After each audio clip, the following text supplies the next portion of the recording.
Hello and welcome to UK Horror Scene. I am Tony. This is the crew. Yeah. So marvelous. I didn't even have to tell them. They're so well trained now. They're brilliant. We are in the room and we are hanging with a very, very talented filmmaker called Scott Lyus. He's going to be telling us all about his movies. So let's just get in there and meet him. Ladies and gentlemen, creatures of the night, Scott Lyus.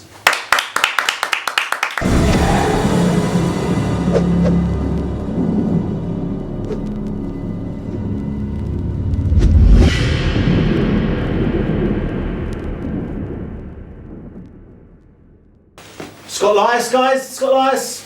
Woo! Say what? Woo! Well, we've got to introduce due time, man. That ain't bad. Yeah, that's all right. No, I've got to make you feel welcome into this room. This marvellous room. The artwork. I love it. And the steel thing. The artwork's pretty special, yeah, isn't it? Yeah, that's that makes it. It's really that nice. makes it. Does, yeah, it's real, man. It's real.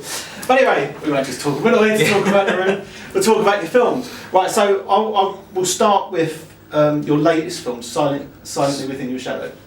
Yeah. So tell us a little bit about it. Alright, cool. So start with the story. So the story is about a ventriloquist performer called Lucette. And she is in a relationship with a guy called Jace, but her main focus in life, her main goal is on her career and bringing back this kind of dead art form, if you will. So her dummy Hugo acts as kind of a villain in a way, but also he is the wedge between Lucette and Jace. So the struggle with the film is Lucette's mentality of I really need this career, I really need to make this, and Jace's understanding of yeah, I get that, but then at the same time, what about us? Why is that always being put forward? And then his image of his frustration is in that doll, so he looks at the doll as being put before him. So in a way, it's kind of a twisted love triangle. No, it is anyway. It's a good little film because I've been lucky enough to see it, and I mean it's kind of difficult. I mean when I first met you, we spoke about this as well. Like there's a killer doll thing, and like there's something really freaky about dolls. I don't know if it's about that fixed expression on their face, the dead expression. So was that what inspired you to make it, or was it something else? It was basically I was inspired for the story through my own personal life, actually. As I don't just want to say an indie filmmaker. I'm sure that anyone trying to make it in something that's relatively hard to do, you know, be it a musician, even a painter, anything that is not you can't just go for an audition, you can't just go for an interview, if you will, and you get the job and it's a 9 to 5. You know, it's something you've got to struggle for years to do, and it's something that I've been trying to do. I'm still trying to do. So it's something that's very hard. It's something that I have struggled with a little bit in my life, and through that, not just romantic relationships, but friend relationships and stuff like that. I've had times where I was saving to make my previous film, so I couldn't go on nights out when everyone else was going on the nights out, and I couldn't. And sometimes that's hard for people to understand. Sometimes even for me, it's hard to understand. I think, why the hell am I trying this? Why am I doing this? So, yeah, kind of that come from a personal relationship. The whole ventriloquist thing is I've kind of just always had a little bit of an obsession. With ventriloquist dummies, yeah, they are like creepy as hell, but also it was in the dying art form of that. I mean, the only time you see it now is in comedy. You'll see ventriloquist performers in comedy, that you don't see the straight up on a stage, just that performance, like, would have been in the 1910, 1920, something like that. So it was an idea of like, if not only is there this artist that she's struggling to find a balance between her personal relationship and her artistic goal, but also the artistic goal was this art form that is kind of dying and dead, so it's going to be even harder for her to get in there. So it's pushing everything to the extreme, really. Yeah, no, it works really well as a film. I think it works well on a few levels. Like you're never quite sure whether there is life in that doll. And I won't give anything away, but you're never quite sure whether it's just in her head or whether it's her creating the problems. Definitely. And the breakdown of the relationship and all the struggles with it, and I'm sure a lot of people can actually relate to that kind of thing anyway. Like that, it's almost like that represents a career. Yeah, definitely. That's what I was hoping. That's what I was hoping that I'm so glad I spotted that. Yeah, that the doll would become that representation of. For her, it's a representation of her love for her art form. For Jace, it's the representation of his frustration that he's going through in that relationship, and you know, he wants it to work, he wants everything, you know, he's committed to this girl, but at the same time, how far is he prepared to be put in the background, if you will. So yeah, the doll had to become, I didn't just want the doll to be this object that we then try and make scary, you know, through the ways that you've seen, you know, with Annabelle recently and stuff. I didn't want it just to be that the doll's scary. I wanted it to be that it actually represented something, and there was a bit of meaning there in that, and then the horror in that is not from, we're going to give you a load of jump scares like they do in Annabelle and stuff. It was more, the horror is in the breakdown of that relationship. Like the way I'd like, a film that probably best does that recently was The Babadook, where if you look at pretty much the whole start of that film, kind of right up until the very end of it, like the horror for me come from the relationship between the mum and the boy, and it was the breakdown of their relationship and the frustration she was feeling. So oddly, that's exactly what we were going for, but I hadn't actually seen The Babadook when, I don't even think it was out when we were making the film. Did you have the idea for Sonically Within Your Shadow before Annabelle had come out, or did you have it all down and then Annabelle came, you're like, oh bollocks? No, I mean, I had the idea to do a film around the relationship and around the frustration and stuff like that. The doll bit, again, it's kind of always been there in the background for me. I kind of always wanted to make a film about it, but I like, because I try and make like character and story driven films and stuff like that, I didn't want to just make a film about a doll and just give you, okay, the whole concept of my film is this doll that is scary as hell. Like I just didn't want to do that. I just thought that's just not me. It didn't feel like that. Like I said, you didn't know whether it was more about her state of mind or about the doll, or you know, you never quite knew, and that was quite good. It was quite well played then, and there have been some good. I mean, there've been some good doll films. Yeah, so you've always got that challenge. Even Richard Attenborough Attenborough made Magic, didn't he? Of course. Anthony Hopkins and Burgess Meredith. That's exactly written by William Goldman. So like you're in some competition there. No, I actually pulled it off. Actually, and it didn't feel like anything else that I'd seen before. Oh, thank you. That's really so cool. you've done a good job, and you got Bill Moseley. Yes. To voice you. Yeah, I did. How the hell did you manage that? So big question everyone asks. Yeah, I'm sure. So basically, that come around. The whole inception of that idea come from when I cast Sophie as the lead as Lucette. So I originally wrote the film just with English actors in mind. I just thought, not because it was designed to be that way, but through, that's all I could get. Like that's all I've ever worked with. Before, I never thought I could attract anyone from anywhere else, and I know I didn't have the money to pay for all that. And then, you know, went through my usual process of putting the advert out on the internet, got a few people audition for the role, one of which was Sophie, and like she just nailed it. Like so much so that as soon as I saw that audition, as soon as I saw her self-tape, the first thing I did was I went on the internet and took all the adverts off. Because like, I'm done. Like I don't need to see anyone else.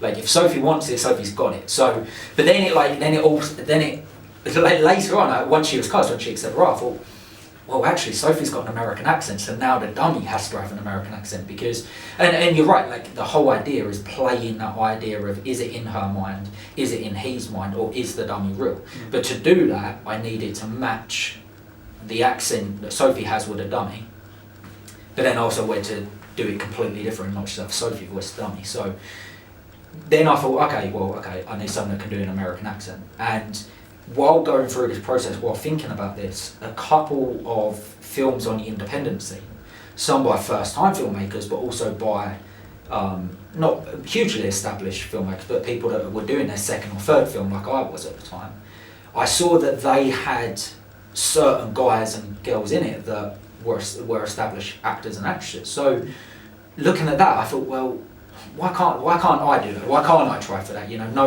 no one told these guys they couldn't do it, and they done it. So why can't I give that a go? So, you know, I would be absolutely lying if I said that I thought I'd get Bill Moseley. It was literally, well, let's start from the top and work my way down.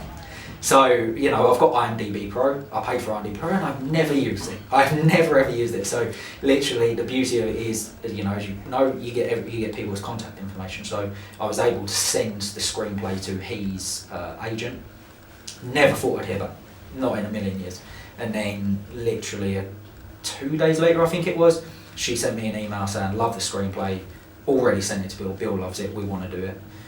yeah, we went through a little process of like working out some details and working out how he was going to do it. Obviously, we didn't have any money to fly him over and do that, so we worked out that I would talk with Bill via email and phone, and he'd go to a studio in LA and record a voice, how we wanted it. So yeah. And now he can say that he's worked with directors like Darren Lynn Bousman, he's worked with Rob Zombie and Scott Lyus. Well, that's probably the big feather in his hat. That's exactly it. Rob who? Rob Zombie? He done the sort. He's that players, right? The guy that sings like "Living Dead Girl." That guy. That guy. Yeah. Scott Lyus. Yeah, that's the man. That's the man. So but that was a big coup. I mean, because he's a big genre. Definitely. He's done lots and lots of films. Yeah, I mean, part of as soon as I knew it was a possibility to get him, and as soon as I knew that he could possibly be in the film, it opened up a whole new reach for the film. And again, I'd be lying if I said that weren't the case. The reality of the fact is that, of my previous 2 short films, maybe I had built up a fan base of all of about 4 people. So going into this, how many people are realistically going to watch it? And then also, my previous films hadn't done very well on the festival circuit. Not a lot of people had seen them. They had a love-hate relationship, really. Some people had seen them, and you either really loved them or you didn't, which I'm fine with. Like that, I've always said that. Like, I want my films to really just cut people, because you're either one side of it or you're the other. Because for me, if you just are like, oh yeah, it was okay, as soon as you walk out, you forget all about it. So I either want you to really love it, or if you don't get it, you don't like it, that's fine. Problem with that is you don't really build too much of an audience unless you have a big audience there already.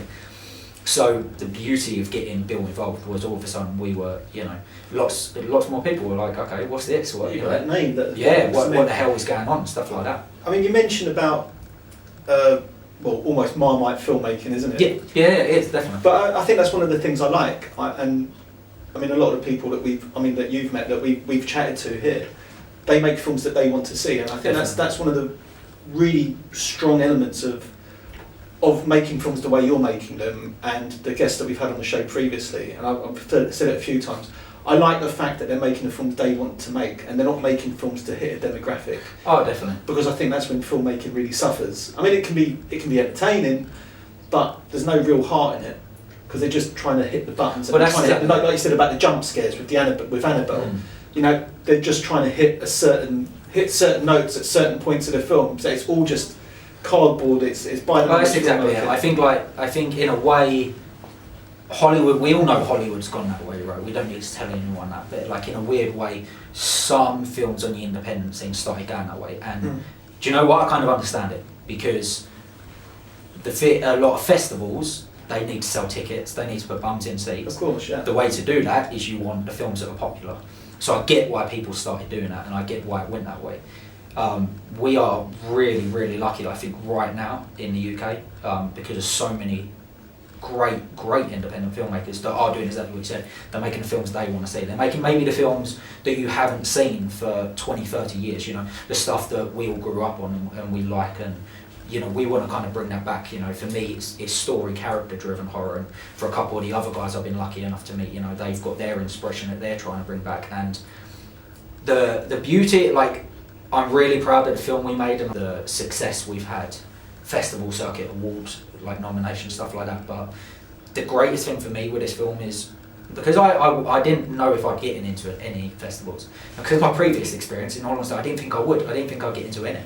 So my whole idea was to go on a solo tour, across London. I want to try and bridge it out, but in a minute, we've done 4 or 5 shows in London, and I kind of met a few guys and girls that they'd made films, and again, they didn't really get onto the festival scene for whatever reason, but their films weren't getting out there. They weren't getting watched, and I didn't really understand why, because I was a huge fan of them. So the most amazing thing I've got out of this is where I've done a solo tour for Silently, I've been able to bring in other filmmakers and show their work, and in most cases I think their work's better than mine, and I'm honoured to have them play on the same bill as my film, because I'm blown away by some of their work. And then I've got to the point now where we're bringing in some filmmakers that do get their work into some festivals, but again, just getting to meet them people, and it's like on the tour at the moment, they're just all completely original films. They're all UK talent as well. We haven't gone, you know, we haven't played in American films yet or anything like that. And it's not like I've got anything against it. I've got a lot of, you know, friends or Facebook friends that are that, you know, in the American scene and stuff like that. But you know, they're doing so well at the minute. They don't need any help. Their films are everywhere, and you know, there's a nice following out. There's a nice culture out there for indie film. It's still hard for them. It's still a struggle. They're working really hard to do it, but because of the amount of people you've got out there, there's a nice support for it in a minute. And I didn't feel like we kind of got that a little bit in the UK, but then you're even seeing, like, if you go and look at some festival lineups over the last couple of years, they're UK festivals, and we've got 3 or 4 UK films in them. And I kind of found that a bit strange. I really wanted to push. Yeah, it is really hard to get into festivals though, isn't it? I mean, it's not easy. It's near impossible. It's near impossible. There's so many films being sent in, and so many films, and you know, you've got to hit certain beats. You've got to, you know, if there's something that's popular that year, if you're not in that vein, then you're out. You know, so it's not, again, like, it's not, the festivals are not doing anything wrong in a way, because they just need to sell tickets. They need to put bums in seats. But at the same time, you know, when you've slaved over something for 6 months to a year, and you enter into a festival and they're not going to tell you if you got in for 3-4 months, and then at the end of that they say no, believe me, it's killer. Like, I've been there. Like, on Silently, people look at that and they see our poster with loads of like nice festival tags on it, and yeah, like, we've done really well on this. But my previous films, Supernova and All Year Round, Supernova done no festivals, not one single festival. All Year Round done one, and actually we just got selected the other day for another one. Really weird, it's come back around. But yeah, so I spent so much money and so much effort went into putting their festivals, and we didn't play. Like, for whatever reason, like, I hold my hands up to some of them reasons. I know why we didn't play some of them, you know, we didn't play festivals. But it is ridiculously hard. It's really, really hard. And you know, the other side of it is, and something I want to let people know, and I put a little post out the other day about it, is no matter how much success you get with festivals, you're always more unsuccessful. Like, Silently now, including the award places we got into in the festivals, we're 16 official selections all in all. We are 20-something rejections. So, you know, you're always more rejections, and that's just something I've come to learn is really part of the business. It's really part of it. But yeah, festivals are really hard. Festivals, you know, they get thousands of submissions, and they play 20 short films if you like. Yeah. I mean, with that in mind, Wally the Werewolf, when he gets a bit hungry around this time, it means he wants us out of the room.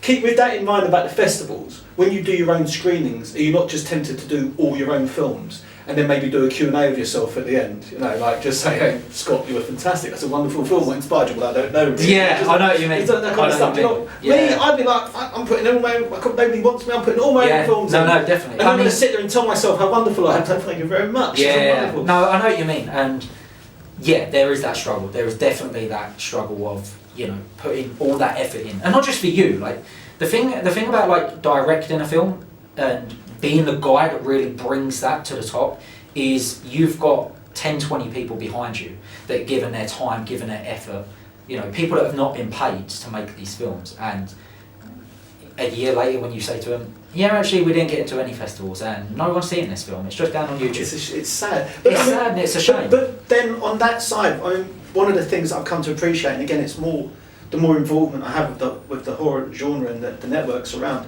is that there are some really solid people. I mean, Chris Niles, who was on the show previously with London Horror Society, he's very supportive, and he gets the films shown, and he arranges all those screenings. And I know you've done stuff, you do stuff yourself. Yeah. And I think stuff like that kind of creates a really nice, definitely. solid I mean, that right now, like I said, right now in London, the community we have and the people, and you know what, like, I'll be the first to admit, I'm brand new to this community. Like, I'm in this community on Silent Me or Shadow. Like, I'm not in it on my previous film. So I'll be the first to say the love that I've received, it fucking humbles me. It's amazing. Like, I can't believe it. And the way they've taken me in and they've put me now at this level where I can do my own screening events and I can do stuff like that.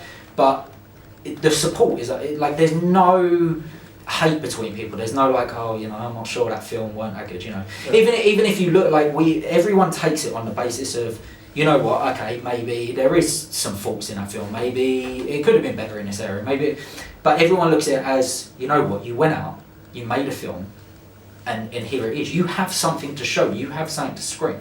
And we all support each other through that. And like, I'm not gonna, but I could just name off like a million people that have really helped me since it's like you saying Chris. Like Chris has been one of my biggest supporters since Silently come out, and then even more so Zoe, who is Chris's head writer for the London Horror Society. She was actually probably like my only fan back in the day, and I actually your champion. No, she was. She, without a doubt. Like I owe so much to her. And Silently premiered at the first ever London Horror Society screen event, and we got that opportunity because when Chris was putting it together, Zoe said, "Well, actually, this guy that I quite like his previous work. He's got this new film. What about we do it?"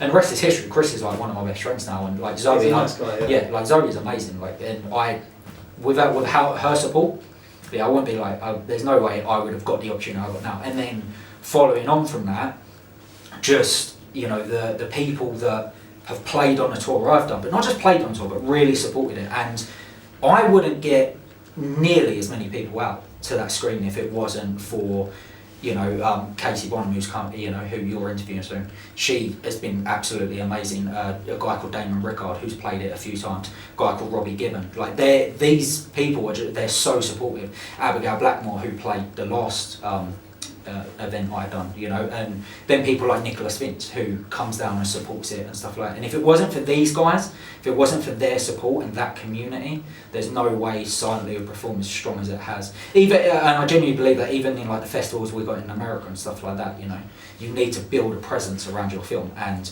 if it wasn't for them guys, we wouldn't have it, because they've all got bigger followings than me. Every single one. They help spread the word. Oh, without We'll come back to your earlier films in a second, but I want to put any questions out to the crew. Antoine? Hi. Hi, Antoine, photographer, cameraman. Just a quick question about technique and cameras. What did you use, and is it your background? Is it what you know? Okay. So with Silently and my two previous films, and they were both shot on a Canon 5D Mark II as well, not even a Mark III. My background is more straight up writing, directing, the guide on Audiogram and Silent Your Shadow, and then a film that we're just about to finish now called Holding Back. I had my DOP is called Sharad Patel, and for me, I don't know why he's not being paid loads and up there at the moment. He's amazing, and the one compliment we always really get on the films is how nice they look and stuff like that. And me and Sharad really work closely with that. And I love working with Sharad because when it comes to shots and stuff like that, I'm very meticulous with what I want. Some directors they go to a set and they come up with their shots on the day and stuff like. I'm not. A couple of weeks before the shoot, you'll get a shooting script from me, which is 3 times the size of the script. It details every single shot I want, every way it's going to be cut together, and Sharad goes and brings that to life. With regard to equipment, come back to the Canon 5D. For me, in what I've been doing, it's been absolutely perfect. It's the images I think you get are so amazing, and the accessibility, the way not anyone can just pick up that camera and make it work. But if you've got a guy there like I had with Sharad that can pick that camera up and do wonders with it, for me, you don't need to be shooting 4K. You don't need to be shooting stuff like that. One of my biggest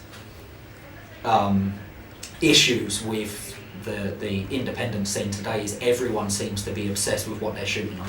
Everyone wants to shoot 4K, everyone wants to shoot, I've had it with people where people have said to me, "Oh, what do you shoot on?" And I said, "Oh yeah, Canon 5D." And you get this like look where they're like, "Oh right, you didn't shoot 4K." And I'm like, "Well, hold on, what?" But it's because actually everyone's obsessed with the camera now, and everyone's obsessed with the different equipment you're using, and everyone wants to shoot in a higher resolution. And that makes no difference. Like if you haven't got the screenplay down first of all, if you haven't got the team there, and you haven't got a good guy behind the camera that's shooting that, like if your DOP is not like incredibly good at what they do, then I don't care if you're shooting 8K, it ain't coming out good. Worry about who's behind the camera and the screenplay you're going off first. Like for me, too many people worry about equipment. Thank you very much, I completely agree with that, and I think you could make even a good movie with an iPhone. Just because the writing is perfect, and I think the actors definitely. I think that was proven at at the Sundance Film Festival last year, was it? With Tangerine, completely shot on an iPhone. And I think that, like, look, I'm not saying I'm ever going to go and shoot on a phone. I won't, because I really like my shots, and I really like choosing the lenses, and like I said, I always, when I write a screenplay, I always have the images in my head straight away how I want that film to look. And then the beauty of working with someone like Schrad is he's exactly the same. His style is very similar to mine, so I believe the film turns out as good as it does, and it looks as nice as it does, because what my vision is and what I see, he also brings so many ideas to that, and then just makes it work. So I'm not going and shoot on an iPhone, but I completely agree with what you're saying. Like, you can do it. Like, you can. I would much rather watch a film that was shot on an iPhone, where the script was down, the characters are down, the story is just as hot as hell. But okay, look, they shot it on an iPhone. Like, don't turn in a 4K film and your script's not there, your dialogue's not there, you know, your character's not there. No, I completely agree. I think if the script's strong enough and the filmmaking itself is strong enough, then you completely forget about everything else. You can get away with almost everything. I just love how organised you are, like a shooting script. It's not like some people who just say, let's just turn up on the night and work it out. Not naming any names. Ivan. Oh, hi, Ivan, Mr. Mirabille, 5 years in a row. I was just wondering, I know, I can't help it, I always got to give my title away. I was just wondering, where do you think the industry is going, like in England, where do you think it's going and where do you want it to go? Yes, it is a two-part question. Okay. So whether that's the horror industry or just the movie industry. Yes. The industry as a whole, I think, in England is the big industry, the high end of it, I actually think is in trouble a little bit. I don't think there's enough money there. I don't think that's really, you know, you look at some of the best directors over the last couple of years, right? Let's just throw Christopher Nolan out. He's English. He's an English director. He made his first film in London. Every other one's been made in America. There's a reason for that. It's because the money's not here, the support's not here, it's not happening. That's the high end, and I think that it's always going to be a struggle to compete with Hollywood on that level, so that's fair enough. But independent scene, I actually think is really, really strong at the minute. I think that we've not only got some amazing short filmmakers that now are trying to branch into putting their features out there, and you know, we're all trying to do it in England as well, and we're trying to keep that here and do that here. But already, you know, we're seeing some guys and girls out there that they're making some amazing feature films. So independent-wise, it's really, really good. I just think within the UK, we need a bit more solid support for UK filmmaking. Again, I think it's that idea of like at festivals and stuff like that, when you're looking at 60-70% of the bill is still American films. I'm not saying that American films are not good, but when you've got these big English festivals that are not playing the majority of English films, and you know, and we get the same. You know, there was a big thing at the BAFTAs recently, where only a small percentage was English, and the rest of it is all American films, and that's great. We know American films are the biggest out there, making all the money, but where's the support for English filmmaking? Yeah, there is something fundamentally wrong there, isn't there? Of course there is. But I suppose it goes down to what, you know, something you touched on earlier, which is like, especially with the festivals need to sell tickets, and they obviously don't feel they can sell tickets with English. Although I think they probably would. I think you could. There's always an audience. And there's always an audience, definitely. And if you don't expect there to be an audience, of course, you're going to shove some people out, and you're going to lose a lot of talent. And there's an awful lot of talent on the UK circuit. It's just managing to get that in the spotlight and get it recognised. Completely agree. Completely agree. Very good question. I didn't have those questions written down. Very good question. On paper here. I made lots of good questions. Yeah, see, they're going to be talking about that for ages now. Yeah. Be careful. They won't let it. I might be losing my seat. You'll be holding the boom pole next time. Somebody else has taken my hat. We'll go back to your earlier films quickly. Yes. Supernova, that was your first, wasn't it? That was my first professional shoot, or yes, with proper crew and stuff. I know you've done other stuff before. Yes. That. Yeah. But Supernova, how do you feel about that now, looking back? Because obviously, Supernova is one I'm still really proud of. Yeah. Just because that film had the potential to really fall apart just before we started shooting. So like you said, it was my first with a proper cast and crew, if you will. I'd made 8 to 10 short films for friends and family before then, just kind of working on my craft a little bit, kind of working up the confidence, to be honest with you. 2012 rolled around and I had a couple of screenplays, and I thought, well, okay, let's tackle Supernova. Looking at it now, I can still watch it. I'm proud of it. There is issues there, I can see that. There are things I wish I had done better, but at the same time, I don't really believe in hating anything you've really done, because I think you learn from everything. So with Supernova, it's kind of this weird thing that's coming back around, oddly, as well, where previously to Silently coming out, or playing the festival, so many people hearing about it, we were struggling to get like 50 to 100 views on my YouTube channel. And the other day, like, we broke 600 views. And the most amazing thing about that, Supernova is a half-hour short film. And I know that's like, you shouldn't do that ever. But that was my night. I didn't know anyone. It doesn't feel like a 30-minute film. It moves along quite. Oh, thank you. And it's nice. And I'm not just going to say this because you're sitting there. I mean, because we had a good chat before. When I met you a few weeks ago, and I could have been completely honest with you then, so I didn't really get it. But I did quite enjoy it. I thought it was quite a nice film. Oh, thank you. And especially, I didn't even realise that was your debut, which makes it even better. It makes it an even stronger piece. And it moves along quite briskly. You don't feel like you're sitting there for 30 minutes. I mean, a few people have said that, and that's probably the biggest compliment I can get with that. And especially, like I said, because it's coming back around, and I think people, they're wanting to. I do it. Like, whenever I see a film by an independent filmmaker, the first thing I do is go on YouTube, type their name in, and see if there's anything else. Yeah. So I'm lucky enough that that's starting to happen to me now. It's on a very small scale, but I'm very lucky it's happening. It's funny you should tell me. There was a tweet from Scott. I don't know how far back it was. But you were talking about the views on YouTube, and you said that you hit 500 views, and you were really happy with that. And I thought, but I suppose that's a target. Actually, 500 views is actually pretty good. That's what I've said. That's really good. I know there's people who get millions, but 500, that's still a lot of views. Well, for me it is, because, again, I know, like, it's like I'm trying to build my YouTube channel up to 200 subscribers. Yeah. Some people, that's nothing. They do 200 subscribers in one day. But to me, I genuinely look at it as like a few people know my name, and the reason you know my name is because you're now my friend, and now you have to support me because I support you. Like, that's the only reason. So the fact that I don't know how many people sat through a whole half hour at Supernova, but if you pure fact that even, let's say that out of the 600 views, half the people sat there for half hour, they watched a short film that was made for like no money whatsoever in 4 days, that was with a cast and crew that are amazing and really put their all into it. But the fact you've sat there for half hour and watched a film from a filmmaker, you have no idea who they are. Or maybe you heard my name, on Facebook or a tweet or something like that. You still don't know who I am. There's nothing out there that really tells you should be watching my work. So anyone that watches that, like, my goal was always, if I can just get one person to watch something of mine and go, I really enjoyed that, job done, because that's all, to me, that's amazing. The fact that someone's taken the time out of their life to watch your stuff, I don't ever think that can be overlooked. That's incredible. No, I think you've done a good job. Are we running short on time? Yeah. Right, quickly.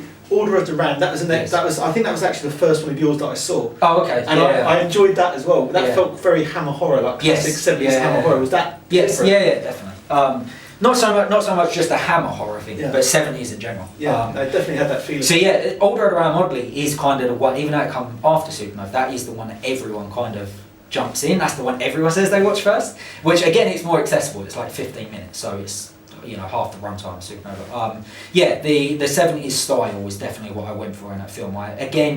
It was my way of going, okay, well, I'm not actually a massive fan of horror these days, but I was a huge fan of 70s horror, so how about I try and make that film? And then also, I try putting in there a bit of subtext about blind belief in faith and stuff like that. So again, looking back on it, I see some of the issues I had with the film, I see some stuff I changed, but at the same time, again, I'm proud of it, because we went out there, we was in the woods for bloody 3 days, we were in a college for the 4th day, and we made it, and it worked, and we've got a film, and Order of the Ram is the one out of all my films. Order of the Ram sort of really splits people down the middle. Like, it's the one that people are like, oh yeah, like, I got that, that was awesome, I love it. Or you're like, worst thing I've ever seen. Yeah, I really enjoyed it. I really felt like I was watching a classic Hammer. Oh, cool. It was close to that. And I think the thing is, with all of your work, you're always going to look back at your work and you're always going to wish you did something different. Of course, that's just that's just what makes you strive to carry on making more and to become better and better. Not that there's anything wrong with them, but you're always going to look back and find imperfections. I think you have to. The George Lucas effect. Sometimes you just end up making it worse, making it completely shit.